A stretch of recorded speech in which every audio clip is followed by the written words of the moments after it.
أعوذ بالله من الشيطان الرجيم. بسم الله الرحمن الرحيم. وما خلقت الجن والإنس إلا ليعبدون ما أريد منهم من رزق وما أريد أن يطعمون إن الله هو الرزاق ذو القوة المتين. پیش خدمت ہے شرح کتاب التوحید لفضیلۃ الشیخ عبداللہ ناصر رحمانی حافظہ اللہ. آگے پڑھیے. وفي صحيح مسلم عن أبي هريرة رضي الله عنه أن رسول الله صلى الله عليه وسلم قال: اثنتان في الناس هما بهم كفر، الطعن في النسب والنياحة على الميت. امام احمد بن حنبل کا قول ہے کہ قرآن پاک میں لفظاً یا معنی صبر کا ذکر 90 مقامات پر ہوا. لفظاً یا معنی 90 مقامات.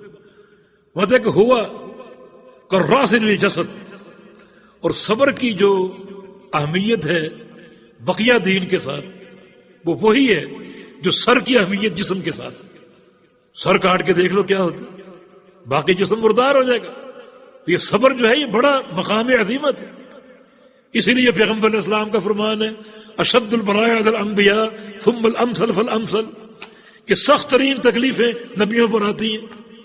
سخت ترین تکلیف، حالانکہ انبیاء تو اللہ کے مقربین ہیں، اور اللہ رب العزت نبیوں کو آزماتا ہے، جھنجھوڑتا ہے، آزماتا ہے انہیں. سخت ترین تکلیفیں نبیوں پر آتی ہیں، اور نبیوں کے بعد کن پر؟ جن کا مقام نبیوں کے بعد، جن کا مقام انبیاء کے بعد انہیں تکلیفیں آتی ہیں. اور فرمایا کہ یبتلی الرجل علی قدر دینہ، ہر شخص کی آزمائش ہوتی ہے اس کے دین کے بقدر.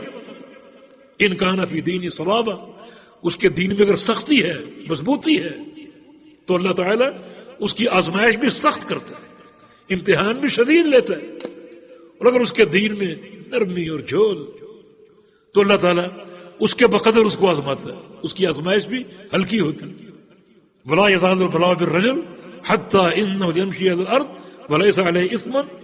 اور بعض بندے ایسے ہیں ان پر تکلیفیں سوار ہی رہتی ہیں، کبھی کوئی مرض، کبھی کوئی مرض، کبھی کاروباری خسارہ، اور کبھی بچوں کے تعلق سے پریشانی، کبھی کسی کی موت.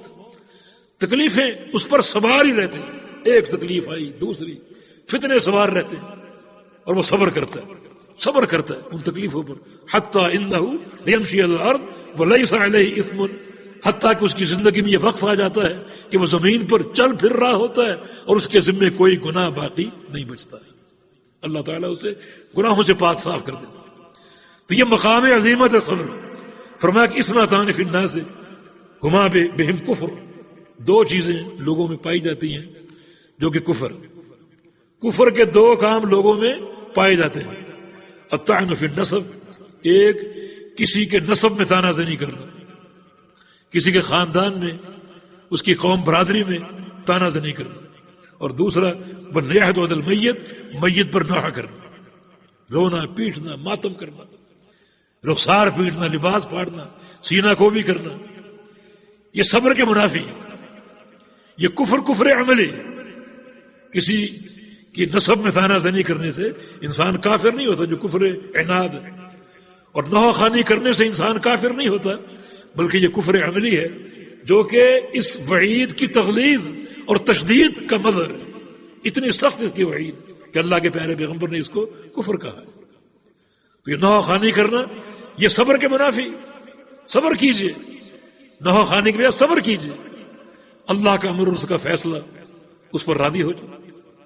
کسی شاعر نے کہا ان لم ترض بقضاء فاطلب ربا سواه، اگر اس کے فیصلے پر راضی نہیں ہو، اس کے فیصلے پر راضی نہیں ہو، تو جاؤ اس کے علاوہ کسی اور رب کو تلاش کرو. اگر وہ رب ہے تو اس کے فیصلے پر راضی ہونا. وتعاونوا على البر والتقوى ولا تعاونوا على الإثم والعدوان واتقوا الله إن الله شديد العقاب.